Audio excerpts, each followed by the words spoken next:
Today I'll be talking with Paul Snowden, who has worked in higher education in Japan for over 40 years and is one of 3 editors-in-chief of the Green Goddess Dictionary. I asked him about strategies for teaching, and he gave me one of the best pieces of advice about reading in a foreign language that I've ever heard.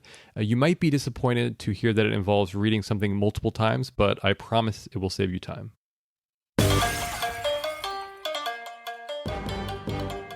Paul Snowden worked for over 40 years in universities in Japan.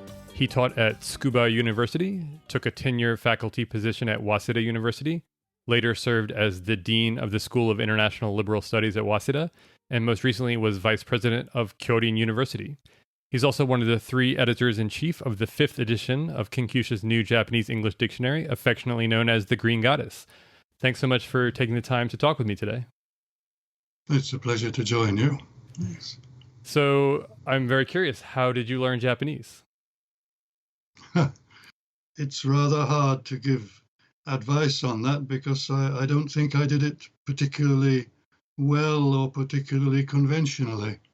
When I first came to Japan, I knew nothing about the Japanese language, and I didn't take many actual classes.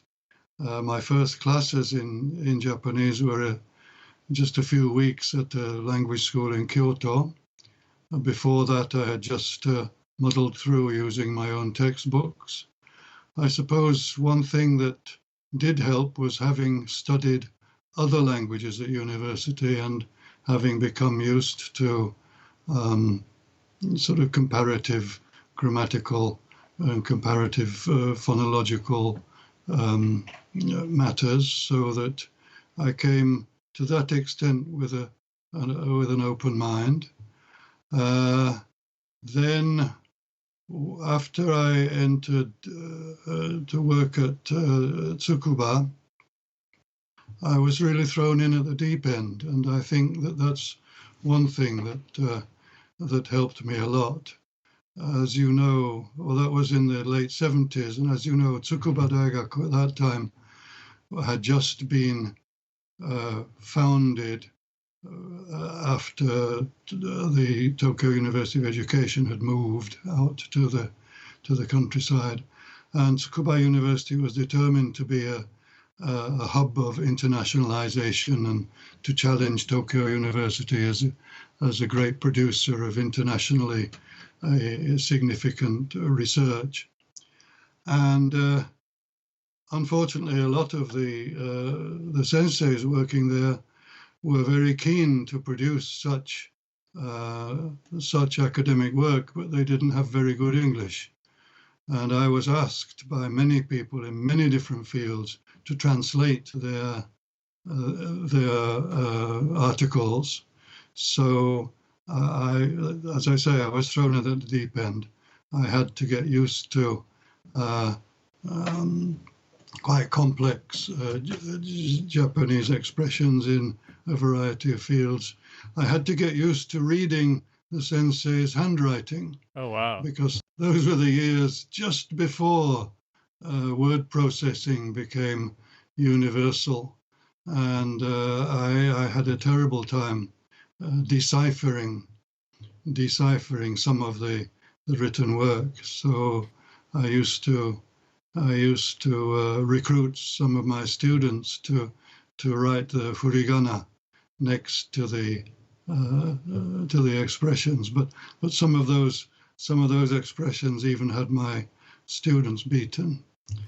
But there we are. I just got stuck in, and it's been helpful to me the rest of my life. So yeah, immersion, I think that's a great takeaway, I think, for any student, is that you really need to kind of surround yourself with it one way or the other.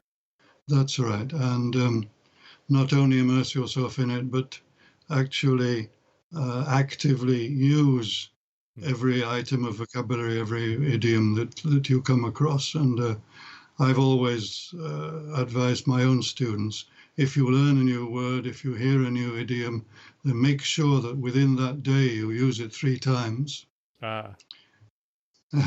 Even if you have to be slightly unrealistic in the context, then try to use it in speech or in writing 3 times, in which case it will stay with you. If you just say, "Oh, naruhodo, oboetokimashou," I'll try to remember that, then it won't work so well. So not just more than just writing down a sentence or two, but actually using it in conversation with someone. That is the optimum, yes. Yes, I think so. Yeah. And I'm curious about the languages you learned growing up. And were those like Latin or Spanish or French, or something like that? Something like 2 of them. Okay. As you know, the British people are not really very interested in learning foreign languages, but I was a bit different. And I was very happy that when I entered grammar school at the age of 11 or 12, we had to study French. So that's the language that I've learned the longest. We had to study French. We also had to study Latin, and I managed to study Latin for 5 or 6 years at the school. In the meantime, I also took up some German, and my German became better than my French because I did student exchanges with Germany a few times. And then, having become a reasonably interested linguist, I studied Russian too. Oh, wow. So at university, I don't know whether it was a good idea, but at the university I decided I'd had enough of French, so I studied German and Russian more or less on equal terms, and was very happy to come to Japan the first time by train across Russia, and that was about the last time I've ever used my Russian language. But wow, that's great. Yeah. And so, which port where does the train end, and where do you get on a boat at that point? Well, at that time, the train was not allowed to go to Vladivostok, which is now the main port, of course, for ships to sail to Japan. But at that time, it was a Soviet period, and Vladivostok was a closed military port. So the train took us to the port of Nakhodka, which is a bit further up the coast. And the ship sailed from Nakhodka to Yokohama. Oh, wow. So Yokohama was where I first landed in Japan. That's great. Going back to your immersion, do you have any memories of when it started to become more comfortable, when the language started to click for you, and what that was like, what that felt like? Well, it's often a false alarm. You feel very confident after 2 years, and then suddenly you realize that you're nowhere near as competent as you thought. So I've often tried to put a date on it, but I wouldn't say anything earlier than 10 years. And even now, of course, I make errors in comprehension. I make errors in expression and spoken and written expression. So perfection is something that is always just a bit over the horizon. And whenever you feel you've got there, it means you're on a certain plateau, and you can be confident enough operating on that plateau, but there's always another step up. Yeah, I think that's a really good way to look at it, and one that can be a bit difficult sometimes, but once you come to terms with it, it's a little bit liberating because you realize that just the goal isn't to get anywhere, it's just to use the language to do things. Yeah, that's right. And I think I can do almost everything I want right now. What kind of material are you reading in Japanese right now? Well, I've just been approached with a project about Edogawa Rampo, the mystery writer, and I'm quite looking forward to that. Great.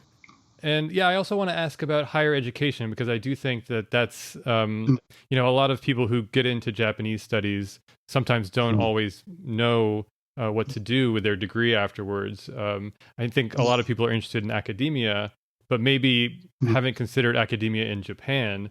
Um, Mm. what advice would you give somebody who's considering maybe taking a job at a university in Japan? Uh, the the atmosphere and the environment has changed a great deal in the last 40 years.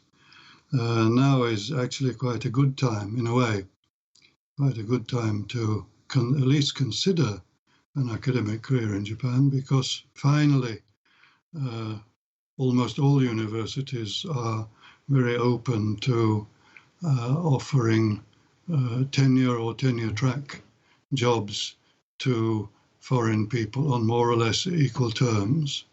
When I joined a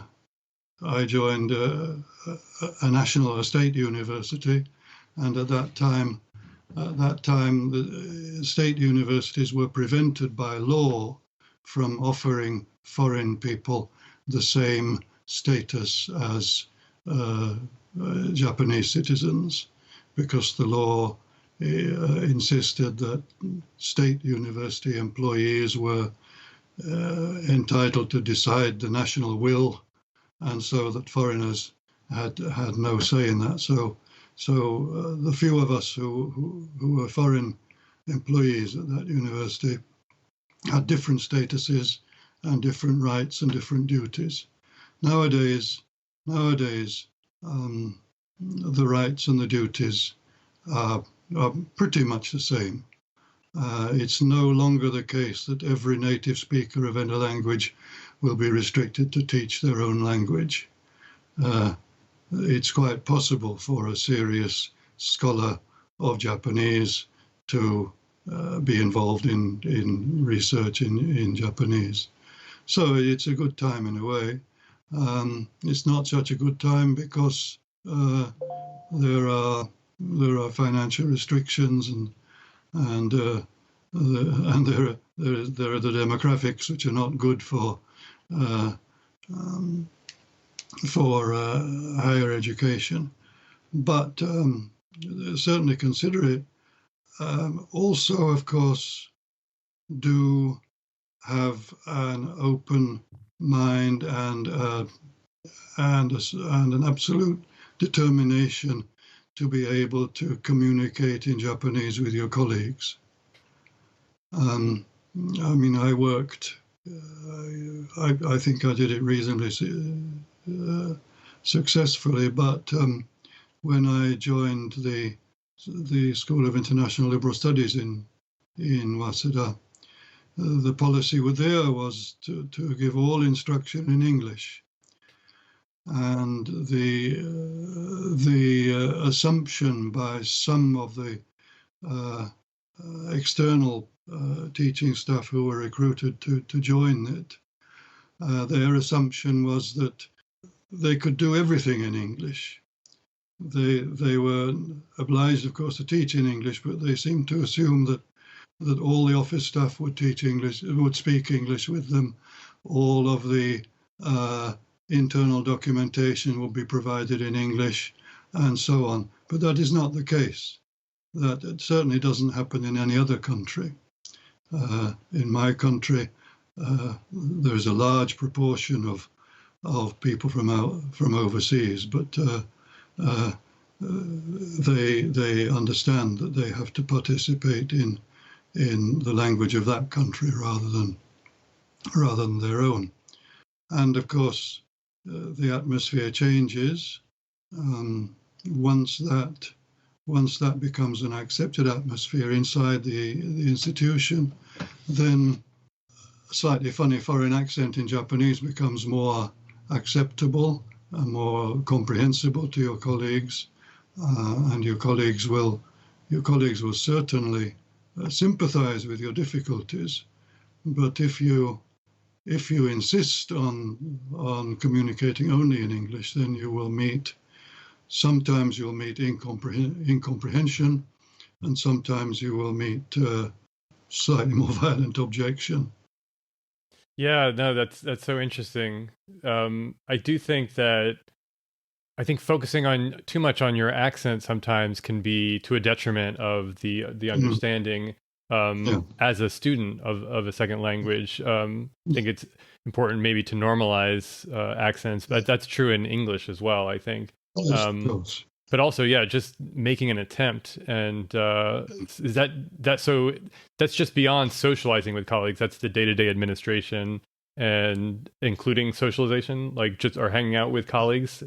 Yeah, yeah, that's right. Yeah, there are plenty of opportunities, certainly in large places like Tokyo and the Kansai. There are many opportunities for senseis to go out drinking together and socializing in the evening and enjoying a yakitori or something. And that's another sort of circumstance where your fluency in the Japanese language can improve with leaps and bounds. I'm personally a little bit interested in the development of Waseda because I was at the Kokusaibu actually a year or two before it became the School of International and World Uh, Studies. yeah, you should have come back when it had amalgamated itself into SILS. Waseda started at Kokusaibu uh, a few decades earlier, and for a long time it was a little bit of a Dejima Mm, because it was not particularly incorporated even with the semester calendar of Waseda itself. yeah. Uh, so moving it into SILS, I think, was a very good move, and certainly it helped us dealing with new undergraduates who were determined, new Japanese undergraduates who were determined to to improve their English, and it helped us to have them, the Kokusaibo students, as their companions. Although we did have complaints from one large student lounge that too many people were speaking English there. Mm. But you just have to ignore that sort of thing. Sure. Yeah. I'm curious about a little bit of the nitty gritty of actual teaching too, in terms of lesson planning, assignments, Mm, and things like that. mm, Is there anything that mm, you do differently when you have a classroom full of people from all over the world, and mm, many not speaking their own language or their native language, I should say? mm. If there is a group of people from all over the world, then some of them have to expect that the language used will not be their own. And therefore, it might be a reasonably automatic decision that they should speak the most commonly known language. So that's no problem. The problem comes when the whole class is a member, the whole class is the same nationality. Hmm. Then, of course, it becomes a bit more unnatural to be delivering instruction in a language that is not theirs. It becomes even more unnatural if the teacher is a member of their own nationality. Hmm. So we had plenty of teachers who had studied frequently in English-speaking countries and who were perfectly fluent in English, but there was always this feeling of it being slightly unnatural, that they were addressing large numbers of Japanese people not in their own language. With the addition of people like you, then it became more understandable Hmm. that would happen. So it became more successful with the addition of people from overseas, not necessarily native speakers of English. Hmm.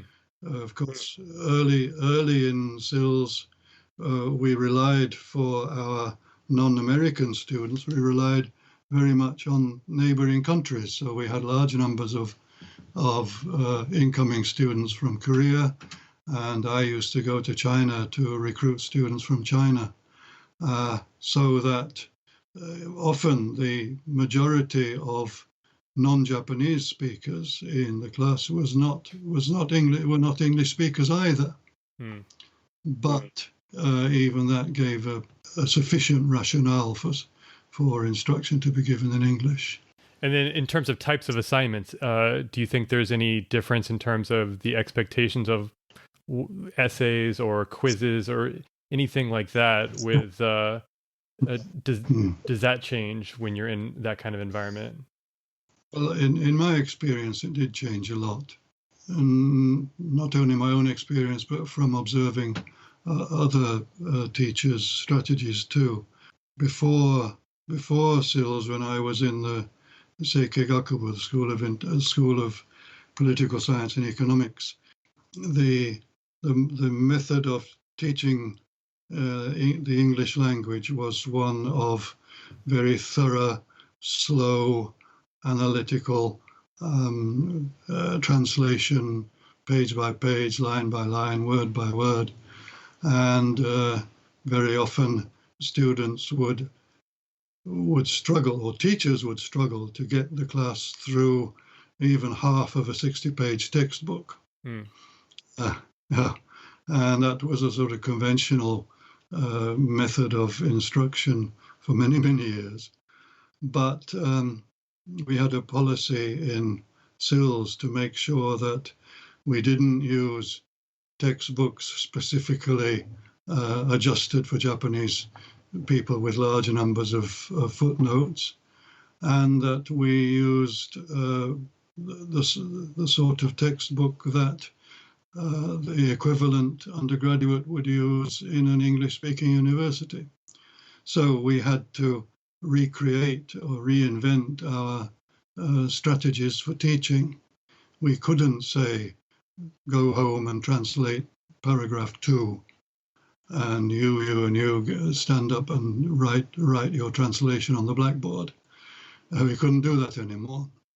So what I did was I said, this book that we're going to study this semester has 12 chapters, for example. We have 15 weeks.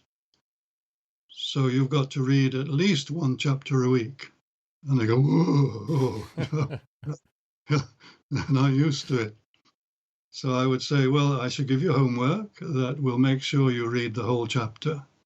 Sometimes you just have to read each page and write down the most important sentence on each page. And then I'll look at that, and if you've written nonsense, I'll tell you, and if you got it right, I'll tell you. And I said, the only way to read a book is to read it quickly and fluently. So I want you to read each chapter 3 times, not just once with a dictionary. So the first time you read it, the best place to read the book, to read the chapter, is when you're on a train.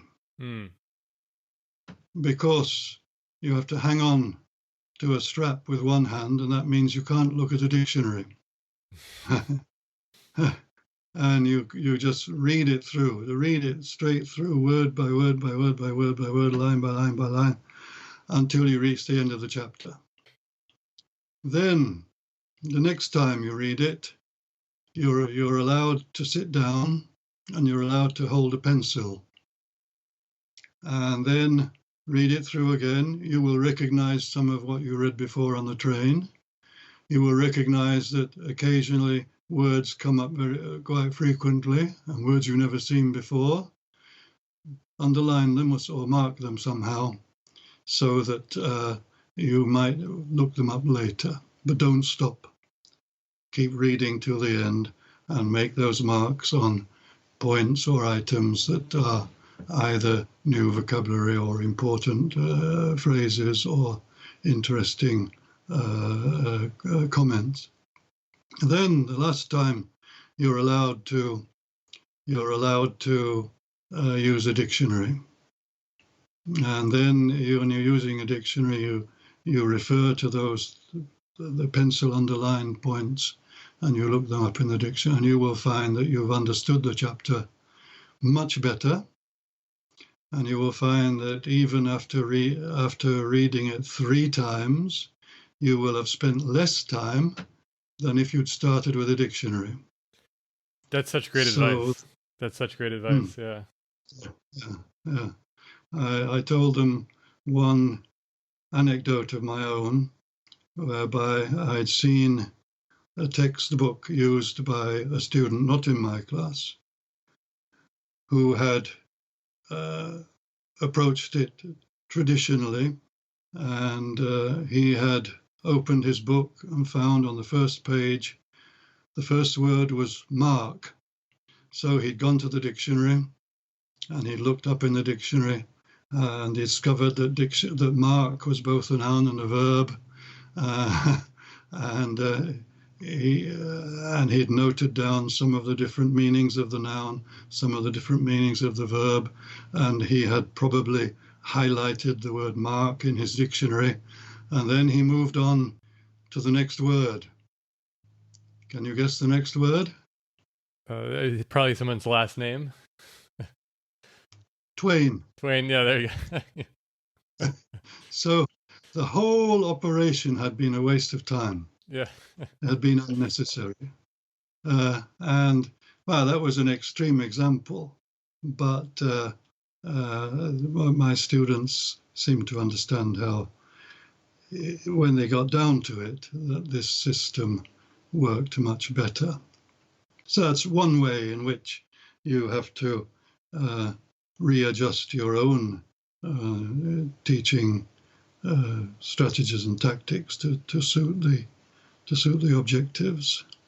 No, that's such great advice. It's because it's a little bit counterintuitive. I do think, that initial instinct is to kind of look up everything, but you end up kind of running into so many walls. And again, you don't know which wall you need to really stop and dissect. And that's right. Yeah, that's great. Yeah. I mean, one textbook I used contained, in the first page, contained the very long and scary-looking word archipelago.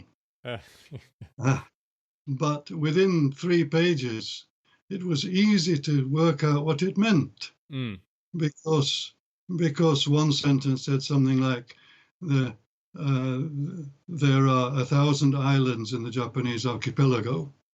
The archipelago consists of 4 main islands, plus Okinawa and many more. And if you read those couple of sentences, then you've picked up the meaning of the word archipelago without looking in the dictionary. Yeah. Although of course I'm a big fan of using dictionaries, but yeah. Speaking of which, the Green Goddess, how did you become involved with work on the 5th edition? I had previously worked on the revision of the Dictionary of Collocations, the Katsuyo Ten, which was published in the late 90s, I seem to remember. So I already was acquainted with Kenkyusha and enjoyed the work reasonably well.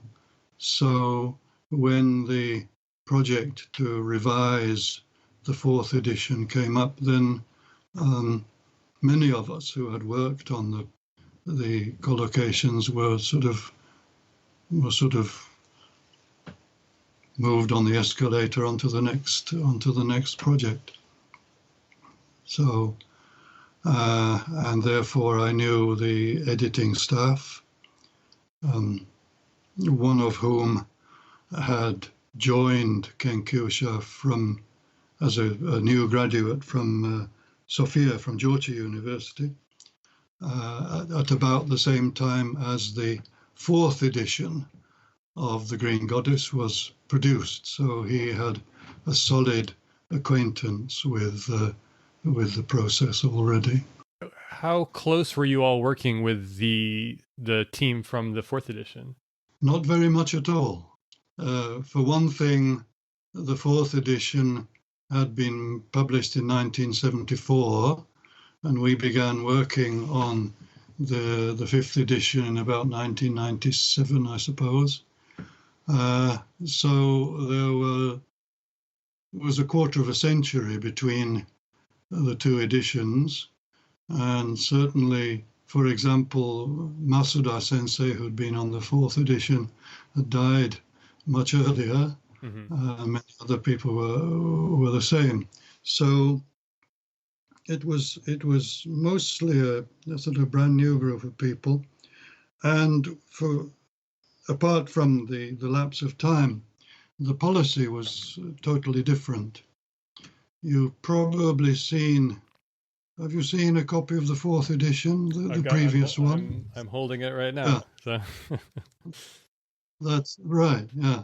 Well, as you notice when you open any page, the fourth edition is written with its headwords all in the Roman alphabet, whereas the new policy was to put it in Japanese kana order, so that it demanded a whole different kind of skill.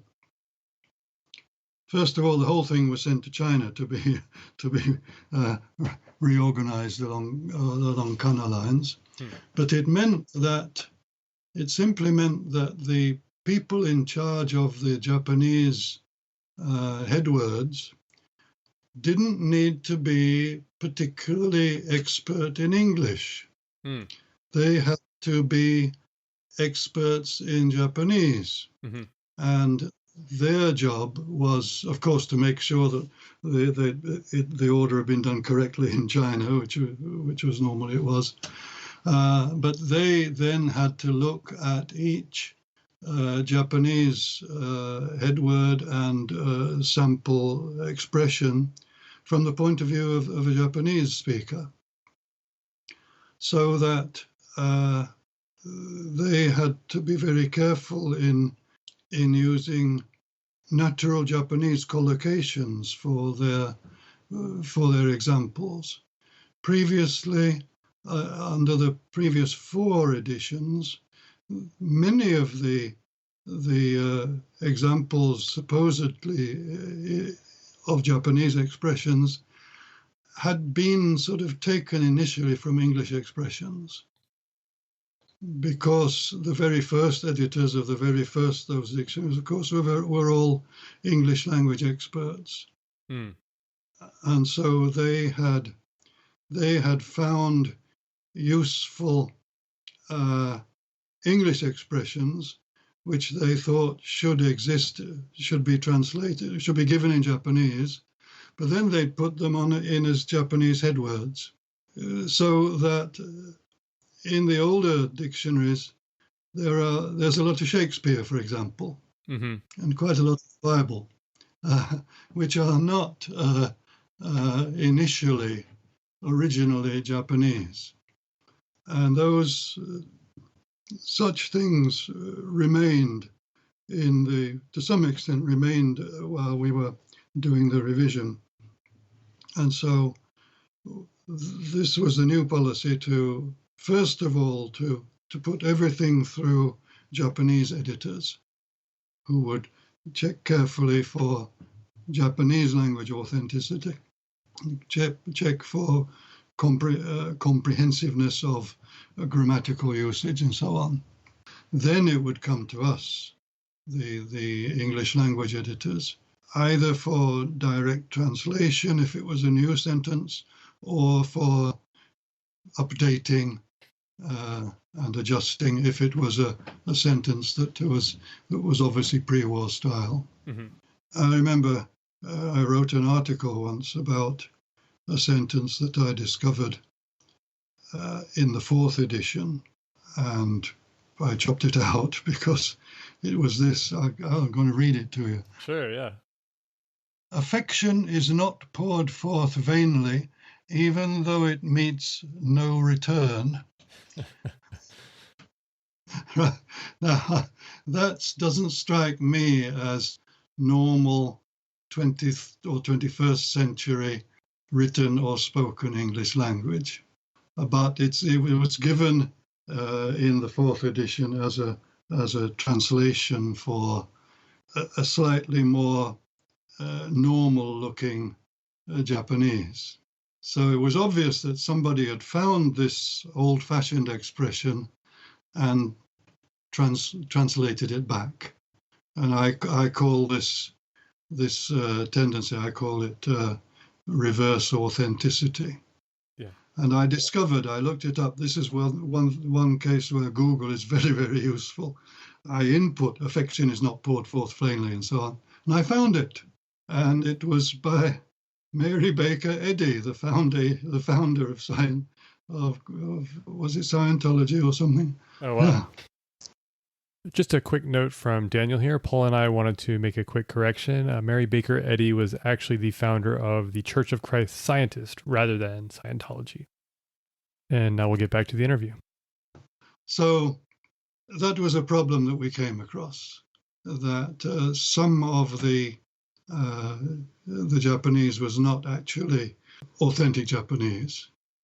In biblical language, things like an eye for an eye and a tooth for a tooth, nowadays, of course, are accepted in modern Japanese. But when they first appeared in the early 20th century, they probably were not so common in Japanese. But they appeared because the influence and the weight of English language scholarship had affected the choice of words. So there we are, and a lot of the work was pretty extreme revision. Mm-hmm. No, it sounds like it. I read both of the prefaces for the fourth edition and the fifth edition, and it sounds like the process was just cleaner. You know, it sounds like from what you're saying, the Japanese is responsible for the head words, English natives responsible for the translation, and then Japanese editors looking over the translation and then eventually passing it back to the English natives. That's right. Yes. Of course, there are large numbers of Japanese people who are perfectly expert in English language too. So they played their role once the native Japanese speakers and native English speakers have been through it. Zoremo tasukarimashita. They were a great help. They were a great help too.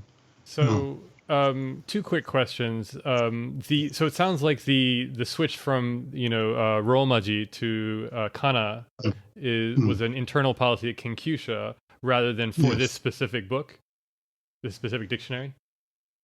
It was a decision made by Kenkyusha for marketing purposes, for the recognition that the vast majority of people who are going to buy a Japanese English dictionary will be Japanese people. And similarly, the majority of non-Japanese speaking people who would want to buy a Japanese English dictionary probably can read kana anyway. And of course, this decision was taken at a time when the sales of paper dictionaries were sinking, and they sank so much that by the time The Green Goddess was produced in 2003, there were very, very few public sales. Libraries, of course, bought them, but there were very few public sales. And if you go to big bookshops nowadays and you see a copy of The Green Goddess on the shelf and open it and look at the publication details, they're still on the first printing. Wow.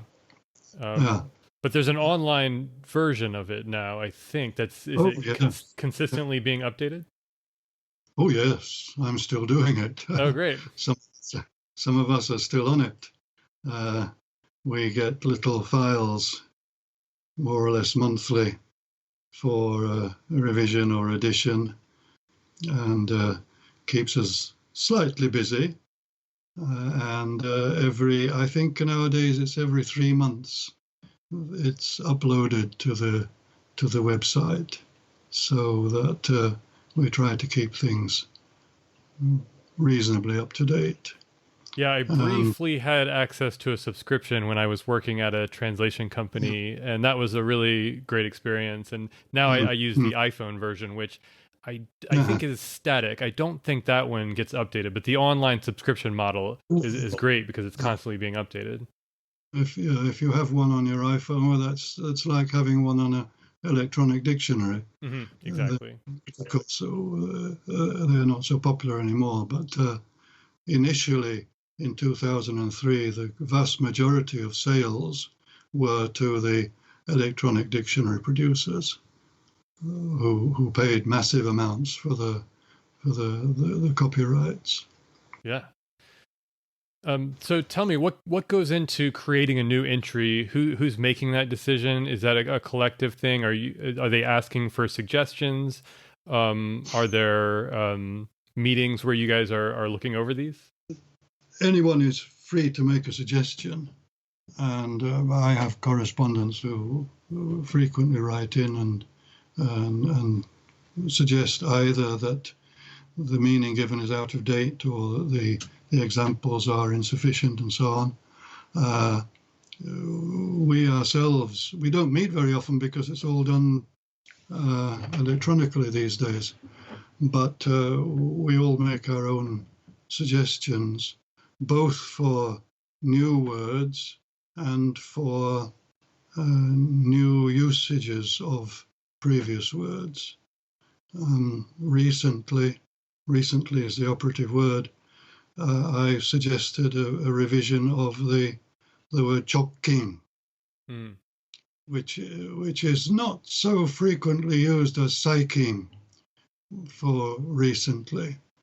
But in the last year, during the pandemic, the use of chokking has increased. And previously, before the pandemic, generally speaking, chokking was used only adjectively as chokking no something or other. Chokking no dekigoto, chokking no kodo. But recently, in the pandemic, it's been used more adverbially, so similar to saikin. I proposed that to the editorial staff, and they looked up Google or somewhere to check on frequency of that sort of thing. They discovered that adverbially it's been used more and more frequently recently. So they added some new Japanese sentences to reflect that, and I translated them. They also discovered that different from saikin, chokking can also refer to events in the near future rather than near past. And so we reflected that also. It's interesting how, I mean, one thing that I've been thinking about a lot in the last year is how language kind of coalesces around these massive human events that affect everyone. And are you looking at phrases like manen boshi to juten sochi and things like that, which it feels like has really just popped up the last 2-3 months? Oh, they come, yes, they come pouring in these days. And mangen boshi is literally understandable.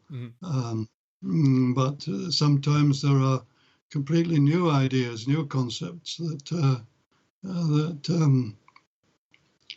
surprise you. There's the very common expression is with corona, or with corona jidai. And that use of with is slightly unexpected. It's understandable, but it also needs to be very carefully expressed in English. I don't remember what I did for it, but we covered it. And of course, you have to be aware of what particular name for the disease becomes the most commonly used. When over a year ago now, when when news of this disease came out. I mean, the first time I heard on the television the expression "shingata corona," I, I thought it meant a new model of a Toyota car. Because Toyota used to have a model called a Corona. For many years, the Corona was a very popular model of a Toyota car. But obviously it was not that. But Shingata Corona seems to have stabilized as the most popular name in Japanese for that disease, whereas in other nations, other cultures, it might be called COVID or coronavirus or some other slightly different version. So when we translate Shingata Corona in the dictionary, do we just stop with novel corona, or do we add COVID-19? Because that's the common expression in the English language. And when we put it in print, do we print COVID in capital letters as the World Health Organization does, or do we reduce it to lowercase? All little challenges to overcome. No, yeah, it's fascinating. I was thinking at the very beginning of, last March about how just the way that it was being discussed in Japan and America was very different. In Japan, there was a lot more mention of high-end pneumonia, obviously, than there was pneumonia in the United States, which I thought was interesting just because in the US, we were getting lots of, like cold virus. We were getting lots of references to the flu, but none of the, none of that suggests what happens, which is pneumonia, obviously one of the dire consequences of the coronavirus. Yeah, that's true. Yes. And so, yeah, I think, is there any plan to move forward with another print edition, or do you think electronic dictionaries are the future? Well, even previously, there was a quarter of a century, or more than a quarter of a century, between the two editions. It's coming up for 20 years. I say no, it's only 18 years since the fifth edition was produced. And paper editions of dictionaries sales have gone through the floor. So I'm not aware of any particular plan to produce a revision. But if there were to be one, it wouldn't involve so much frantic effort as was involved in the previous one. In the previous one, I mean, we started without the ability to send files over the internet. We started indeed with photocopied pages and red ink. That soon changed into postal delivery of hard, they call them floppy disks that were not floppy. That continued for several years before we were able to communicate by completely on the net. But if there were to be another printed edition, all they would need to do would be to stop the online process for a few moments, press print, and print it. It's all ready. Nice. That's great. It's already up to date. So there may come a time when you can pay for such a printed version, but the future for such large works of reference is certainly online.